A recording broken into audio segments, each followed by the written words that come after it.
To order and thank everyone for their attendance tonight.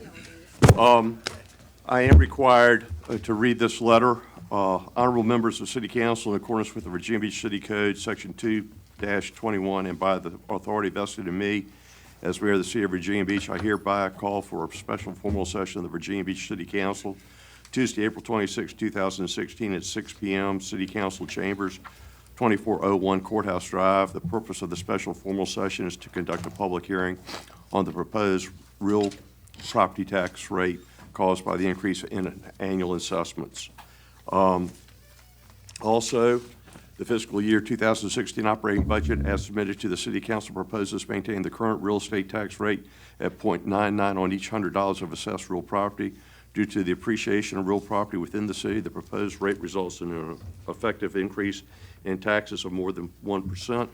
Therefore, Section 58.1-3321 of the Code of Virginia requires a public hearing, and the City Council hereby opens a public hearing for such purpose. In addition, I'd like to read a letter to the public that was just read at the City Council briefing, and this is what the Vice Mayor and I will have presented to the City Council for them to consider prior to our vote on the budget next week. Dear City Council members, after lengthy discussion with you and the listening to the public input in the various public meetings, town halls, public hearings, and by email, we'd like to recommend adopting the operating budget and CIP with the following adjustments. For our dedicated city and school employees, we suggest two changes from the proposed operating budget. For school employees, leadership from both the schools and city have developed a plan to bring school employees' pay increase up to 3.34%, which is comparable to the city employees. This is possible as a result of additional funding through the city schools revenue sharing formula, $1,280,440, and additional state revenue of $1,204,913. For city employees, $850,000 is set aside to address vertical salary compression, which exists when subordinates make more money than the supervisor. This is the first year of a 2-year phase-in. Provide $362,877 for 4 career medics citywide, and provide 4 firefighters to Creed's Blackwater for $302,394. $40,000 for additional emergency medical technician training. Provide $302,294 for 4 additional firefighters at the Little Neck Station to complete 4 men on a truck staffing of single apparatus stations. Restore city funding at fiscal year 2016 levels for the Atlantic Waterfowl Museum, which is $13,033, and for the Life Saving Museum, $14,908. Restore $165,721 to maintain the hours of the city-owned historic homes, and that includes restoration and also funding to go to the preservation. Did I say that right, Rosemary? Okay. Increase the funding for Arts and Humanities Commission by $25,000 to address the increased demand for an art grant through the program. Restore library books and materials to its fiscal year 2016 level. Provide $20,000 to Parks and Recreation Foundation as a grant for the Student on the Swim program to match the school system's $20,000. Provide a $50,000 grant to the Feed the Kids program. Provide a $75,000 feasibility study grant for the African American Cultural Center. Provide a $12,000 grant to the Men of Faith program. Increase funding by $372,657 for the Planning Department to hire 2 new HVAC inspectors, which includes vehicles, and 2 new development project liaisons to help the citizens and businesses navigate the development and permitting processes. Create a CIP project 3-115 Judicial Center Maintenance to address maintenance needs of the Judicial Center, supported by a $2 increase in the courthouse maintenance fee assessed for each civil action filed in court.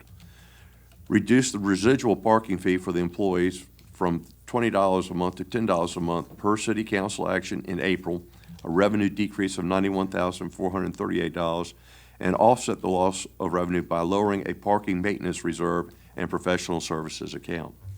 In addition to the funding sources identified in specific appropriations adjustments above, the following funding sources have been identified to offset the appropriations above.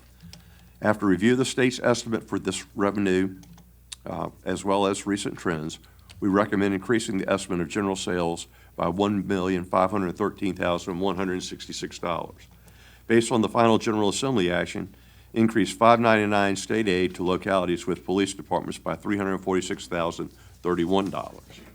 Reduce funding to the Hampton Roads Economic Development Alliance by $28,431 per the revised agreement with this agency. Redirect the $1 million reserve set aside to address changes as a result of the state budget, mainly for final numbers associated with the city schools revenue sharing formula. Reduce general fund reserve for contingencies by $824,608 and various department overtime accounts by $279,567. The details for the funding sources and the adjustments are identified on the attachment. Please note that the staff is still working with the schools to determine final category adjustments based on our recommendations above. We want to thank the public who came out to the various town hall meetings and public hearings to offer their comments on the fiscal year 2016-17 operating budget and CIP, as well as staff for their efforts to provide answers to our various questions. If you have any questions, please contact us directly, and that's signed by myself and the Vice Mayor. We will now begin our public hearing. Speakers will be limited to 3 minutes, and we will hold everyone to 3 minutes so we can be fair to everyone. If you would go ahead and call the speakers, please. Thank you. The first speaker is Terry Jenkins, and the second speaker will be Deontay Bonner. Terry, we're glad to have you. Thank you. Good evening, everyone. My name is Terry Jenkins, and I'm a community volunteer, and I have the honor of chairing your community organization grant committee. And on behalf of the committee, I just want to thank you for the increased support that Mr. Hansen is recommending to you in the budget. As you know, the role of our committee is to take the public resources you make available to us and to provide grants to nonprofit organizations who meet the needs of vulnerable citizens in our community of all ages. So with the increased resources you're making available to us, we can assure that our nonprofits can continue to do the outstanding work that they do in meeting those needs. So again, thank you for your increased support, and thank you for all that you do. Thank you for coming down tonight. Next speaker, please. Deontay Bonner and Sybil Mays. Probably really messed that up. We welcome you tonight. Hello, I'm Deontay, and I'm with TAG, and I have wrote something, okay? Okay. The public library is important to the residents of Virginia Beach because it allows a place for study and relaxation. The library offers me fun and exciting programs for youth and seniors. The library helps people stay on top of movies, games, and books. And when you are hungry, just grab a snack at the cafe. As a homeschool family, the library plays a big role in my life, in my family's lives. It gives us a quiet place to study, is a free resource for technology and educational classes, and it lets us study new topics easily. I enjoy the library so much I joined Teen Advisory Group, TAG for short. Volunteering has helped me to understand work ethic, teamwork, and just how important it is to be a part of something big. The library is my favorite place to be. Thank you for coming down. It's very good. Next speaker, please. Sybil Mays We welcome you tonight. and Al Henley. Honorable Mayor, Vice Mayor, City Council, I don't have to take my 3 minutes because of this wonderful letter that you just read, but I would like to offer my thanks to both the mayor and the vice mayor. I know it's difficult to sift through this budget, and restoring materials and books money to the library is unbelievably important to all of us. And we very much appreciate the support and the support of the City Council. The library works very hard. We reach out to everyone across the city in all directions. We supply not only the books and materials and programs and educational opportunities, we also, for a great section of the population, we are their only internet access, computer use, and as you know, you have to have that in order to be a success in school today. Several of our major area employers now only accept online applications. And if you don't have the money to pay for high-speed internet at home and you can't afford a computer or a laptop, the place that you do all of that, I can tell you, is your library. So across the board, not only in the physical materials, but also in the opportunities that we afford just by making these public spaces available. It's a great resource, and your library is working very hard to ensure that this residential population is as educated, as socially and economically sound as this city needs in order to move forward. So thank you. Thank you very much. Next speaker, please. Al Henley, and then Jean Gulick. I bet you Al can even be quicker. Al, we welcome you. A smile on my face tonight. Mayor Sessions, Vice Mayor Jones, and ladies and gentlemen, City Council, good evening. My name, for the record, is Al Henley, and I want to thank you, we want to thank you tremendously for giving us the needed funds to make our baby, the DeWitt Cottage, survive. Even though she's 121 years old, she's still our baby, and we greatly appreciate everything. I know the budget is tight. It is every year, but we sincerely appreciate your dedication to the city of Virginia Beach. And there's a lot of us out there that recognize that. And also, I'm no longer a city employee, but I want to thank you too for giving all city employees their needed raises. There's a lot of dedicated city employees out there. You know who they are. And without their help, we will not survive. Thank you so much. Thank you. Next speaker, please. Jean Gulick and Petey Browder. We welcome you tonight. Thank you. You're welcome. Good evening, honorable members of the City Council and Mr. Hanson. My name is Jean Gulick. I'm a retired teacher of 30 years with the Virginia Beach School System. I'm here to support renaming the Lesner Bridge with funds set aside in the budget for this initiative, and I urge you to consider naming the bridge for Admiral de Grasse. Why give a French name to a bridge in Virginia Beach? The first response is to give name recognition to a hero of the American Revolution who ranks with the Marquis de Lafayette and Comte de Rochambeau as a Frenchman who contributed to American victory and independence. The second reason is because the fleet of Admiral de Grasse moored just outside the present Lynnhaven Bay, where the Lesner Bridge is located. It's from the vantage point of this bridge that the most important naval battle of our nation could be seen.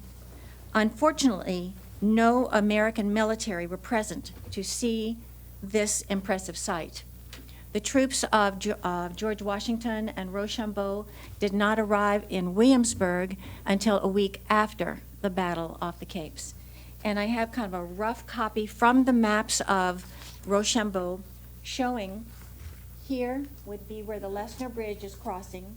This is the Lynnhaven Bay. It was named at the time where Rochambeau moored his ships. And he let his men off and was lacking 2,000 men when he actually went into battle. The third reason is that de Grasse's contribution to the cause of the American Revolution is unique to any military person participating in this 6-year-long struggle for independence. George Washington wrote months before the Battle off the Capes, "We are at the end of our tether, and now or never our deliverance must come." Admiral de Grasse is responsible for the deliverance deemed by Yale historian Jonathan Dull as the most perfectly executed naval campaign of the age of sail. In the words of George Washington to de Grasse in a letter dated 20 October, "The surrender of York, from which much glory and advantages are delivered to the Allies, belongs to your excellency. A campaign so glorious and so fertile in consequences could be reserved only for the Comte de Grasse by the most strenuous of human exertions." Again, in the words of Washington, who, hat in one hand, handkerchief in the other, ran and embraced Rochambeau when he found out that de Grasse had arrived in the Chesapeake Bay. "He's here, he's arrived." He said that several times. Thank you so much for coming down tonight. We appreciate your comments. Thank you very much. Next speaker, please. Petey Browder. Haven't seen her. And then Johnny Miller. We got this flower here.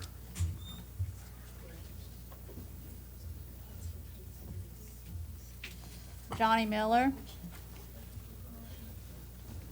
Johnny, we welcome you tonight. Well, thank you. I am not going to make a speech, Mayor and City Council. I just want to thank you. I'm representing the Council of Garden Clubs, and I was going to speak about the proposed cuts for the historic houses.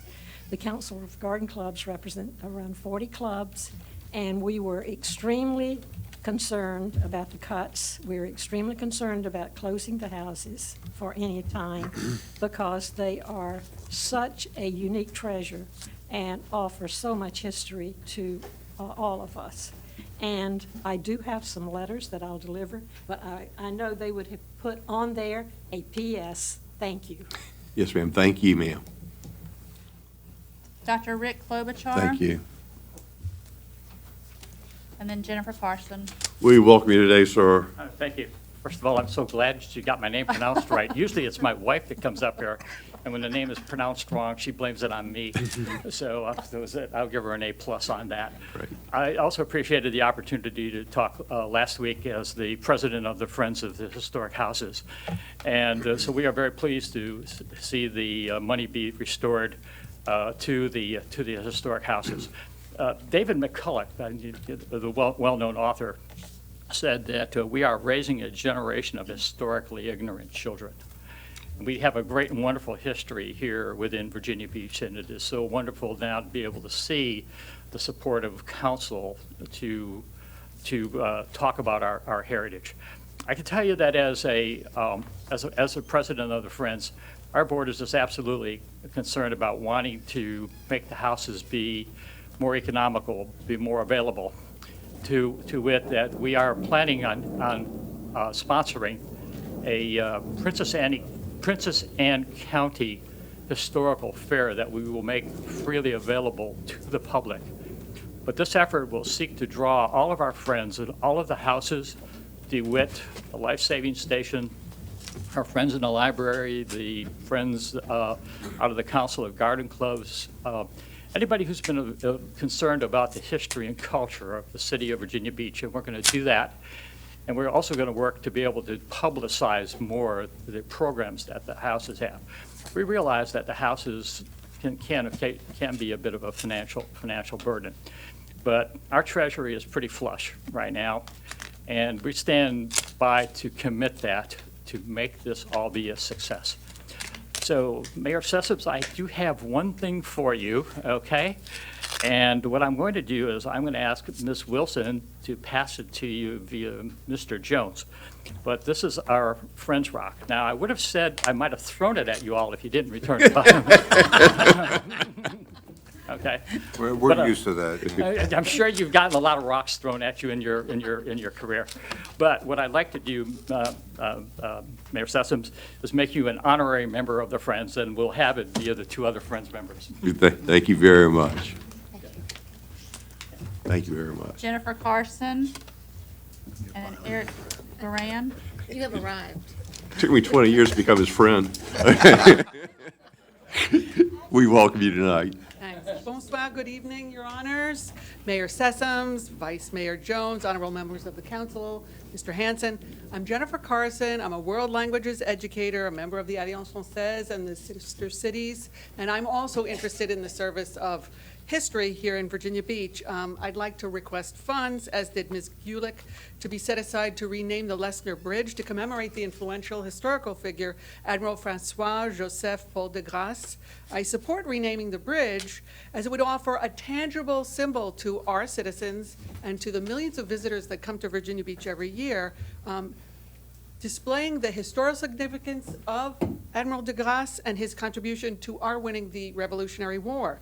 This is a teachable moment for all of our school children.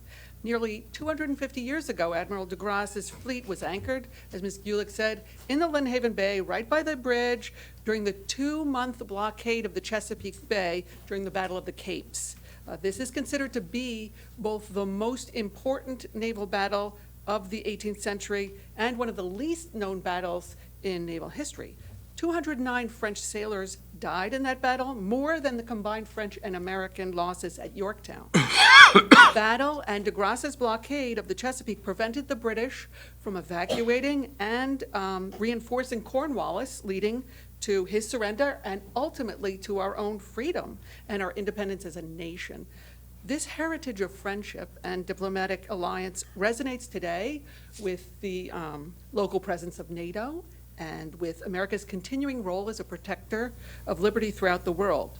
Renaming the bridge to recognize de Grasse's contribution to our own freedom would serve as a constant reminder of the enduring consequences of his bravery and also his steadfast defense of our values. Thank you so much for Thank your you for time. coming down. Next speaker, please. Eric Moran, and then George Pilgrim. We welcome you today. Thank you. I'm Eric Garan. I'm a 38-year resident of Virginia Beach, and I'm requesting your support to set aside funds for naming the new Lynn Haven Bridge under construction for Admiral de Grasse. The National Park Service has a statue of de Grasse at the Cape Henry Memorial, part of the new National Historical Washington Rochambeau Revolutionary Route. With the centennial celebration of the national park and the opportunity to draw more visitors to our community, this recognition of this one specific individual who aided Washington's victory at Yorktown is our unique opportunity. Admiral de Grasse happened to also deliver 500,000 silver pesos to support the American war effort for independence from England, a generous gift to our nation. It's unknown by most people. With the support of this City Council for funding the request to name our new bridge, we will give well-deserved recognition to our supported French admiral and the nearly 8,000 French troops that helped America gain her freedom. Thank you. Thank you for your comments. Next speaker, please. George Pilgrim, and Karen Joint. We welcome you this evening. Thank you, Mr. Mayor and citizens, council members. My subject is boat tax. Dredging maintenance is performed in Virginia Beach to provide navigable waterways for boats and watercraft. Similarly, road maintenance is performed on our streets to provide safe and suitable roadways for vehicles. The council has approved millions of taxpayers' dollars over the year to maintain channels for Rudy and Lynn Haven inlets and parts of Lynn Haven Bay. And the city has also approved millions of dollars to maintain the roadways. Now, the current assessment for privately owned pleasure boats used for recreational purposes is 1/millionth of 1 cent per $100 of a boat's value. Thus, a $100,000 boat is assessed at 1/1000th of a penny. Now, the current tax on personal use vehicles is 4% per $100 assessed value, so the tax on a $20,000 vehicle is $380. In comparing taxes on boats and vehicles, an owner of a $100,000 boat pays no taxes to offset costs for maintenance of waterways. But an owner of a $20,000 car at 1/5 the value of the boat contributes $380 towards costs for maintenance of roadways. Now, the benefit for boat owners doesn't stop there. The city maintains a boat ramp near the aquarium, and use of the ramp is free for pleasure boats. And for the planned Old Pungo Ferry Park, a boat ramp will be one of the initial features available for use, of course, by pleasure boats. Now, opponents of a pleasure boat tax say they'll simply move their boats to waters elsewhere.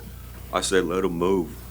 They're paying nothing now, so their absence won't be a loss, either now or in the future. Proposed operating budget identifies nearly $1.6 million for dredge maintenance. If the budget is approved, those without boats, who represent the majority of taxpayers in the city, will continue to pay for dredging to keep waterways navigable for the pleasure boat community. I propose a realistic assessment and tax for pleasure boats in Virginia Beach. The previous city manager cited a need for a steady funding source for critical projects such as dredging navigable waterways. I believe such funding should come from those benefiting from the dredging. Let boat owners enjoy their pleasure boats, but not at the expense of those without access to the pleasure. Fini. Thank you for coming down. Next speaker, please. Karen Joint, and then Kenny Golden. We welcome you tonight. Good evening. Didn't think I'd be nervous, but sitting back there, I started getting. You're going to be great. All right. My name is Karen Joint. I am a Thorogood resident, and surprise, I'm here to talk about the bridge. I'm renaming Lesnar Bridge for Admiral DeGrasse. First thing, I definitely can't say it as nicely as they have, and I don't think it really matters because most people are just going to be reading. And I think it's more important that we sort of know who he was.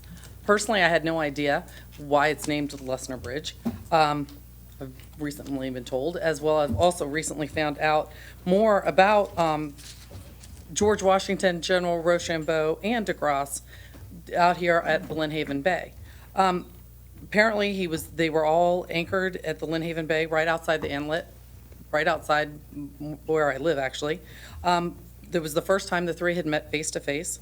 When Washington and Rochambeau left, they received a spectacular salute. The flagship fired their cannons, and the French sailors from the other three warships climbed onto the sails, holding their muskets, which they fired off one after another. This history should be as well known as the Battle of Great Bridge in Chesapeake or the destruction of Norfolk. I think that naming the Lesnar Bridge after DeGrasse would help get that story out. I think that our children, as with the SOLs of Washington, know nothing about how Washington was right out here, how he was in Lynnhaven Bay, how he helped with the victory of Yorktown and our independence. Another point is that 33 states have towns or counties named for Lafayette. Norfolk happened to have renamed one of their rivers for Lafayette. I'm not asking to rename a river, just asking that you rename the Lesnar Bridge, which we're planning on doing anyhow. I think he is one of our Revolutionary War heroes, and I was just hoping that it would be fitting. One last thing is that naming the bridge for him is also fitting, as Lynnhaven Bay and Virginia Beach have just become the southernmost point of the Washington-Rochambeau Revolutionary Route, a new national trail. This would be a perfect way to end the trail by renaming the bridge after DeGrasse. Thank you. Thank you for coming down. Kenny Golden, and then Ken Cord. Kenny, we welcome you tonight, sir. Thank you, Mr. Mayor, Mr. Vice Mayor, and members of council. Pleasure to be back here again. Although the issue I have to talk to you about, I'm speaking as the chairman of the Virginia Beach Tea Party. And the issue I'm going to talk about real quickly is civility.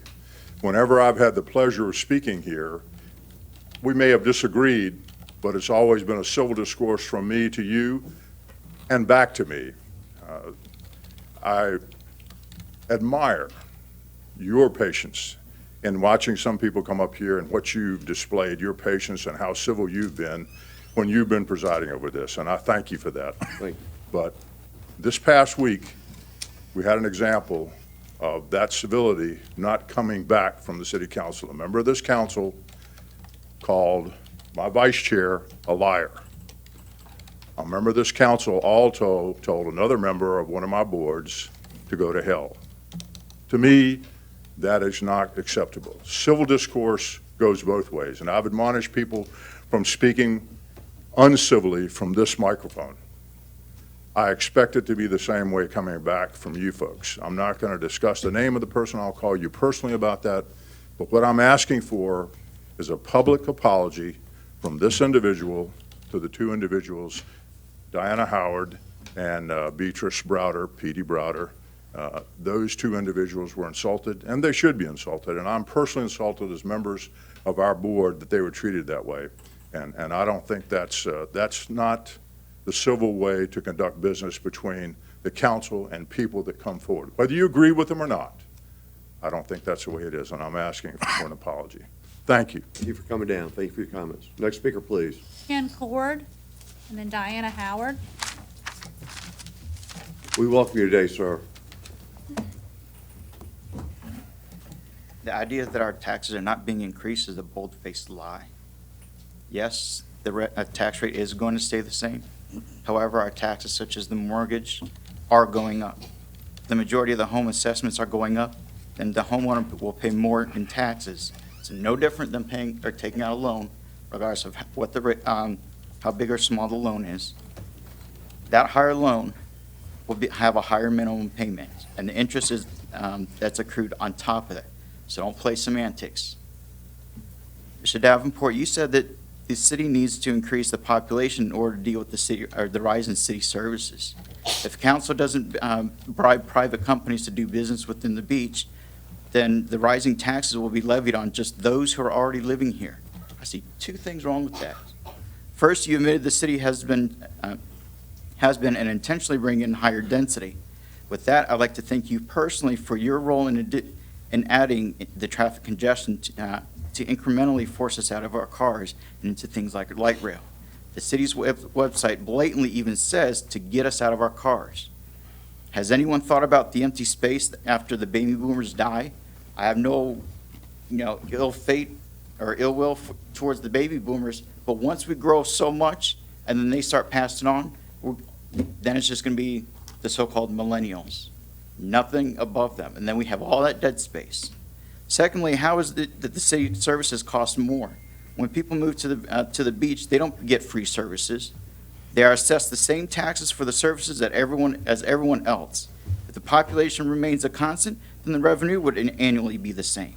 The new taxes which have been collected from new residents will give the city the ability to hire more people if necessary, or save it for the proverbial rainy day. The only logical reason to increase taxes is so that government can waste money on things that the city doesn't need, such as an arena and light rail. How about y'all just stick to your job description of fixing roads, schools, existing infrastructure, taking care of firefighters, EMTs, police, etc. Your job description, it does not include being an entrepreneur or decisions on what is right and wrong. By the way, since I did mention the arena, Ms. S.B. Ballard donated $17,550 to Mayor Sessoms. Of $5,000 of that total, on May 15th of 2014, that's when it was donated. So it's funny how there's more conflict of interest. Mr. Davenport, you received $5,000 of campaign contributions from Mr. Sessoms. And then you tend to vote more in his favor. I don't like that. Whether there's anything mischievous or not, it doesn't look good. I will say, I do like the fact that you stepped up to me, shocked. Thank you very much for your comments. Appreciate it. Next speaker, please. Diana Howard Diana, we welcome you. and Erica Waldron. Hi, how you doing? I'm good. Hope you are. To finish what I was going to say last week, the reason I missed our HR TAC meeting was because I was having lunch with some seniors, and they wanted to make sure that I addressed the waste management fee increase of $1.64 a month. This is the most hated tax among them every month ever since it was enacted. It used to be in our property taxes, our real estate taxes, and now it is a user fee, right? So there's many services that should be provided by our real estate tax, and our real estate values just went up. So I'm here to ask you for a revenue-neutral real estate tax, which means you would have to lower our taxes by 2.3 cents, which shouldn't be too much. All you have to do is take out all the light rail stuff, and that'll work. And that's something you don't want to do, but there's like, I don't know if everybody knows this out there, but 4.14 cents of our real estate taxes out of the 99 cents per 100 goes to multimodal transportation. And then there's 22% of the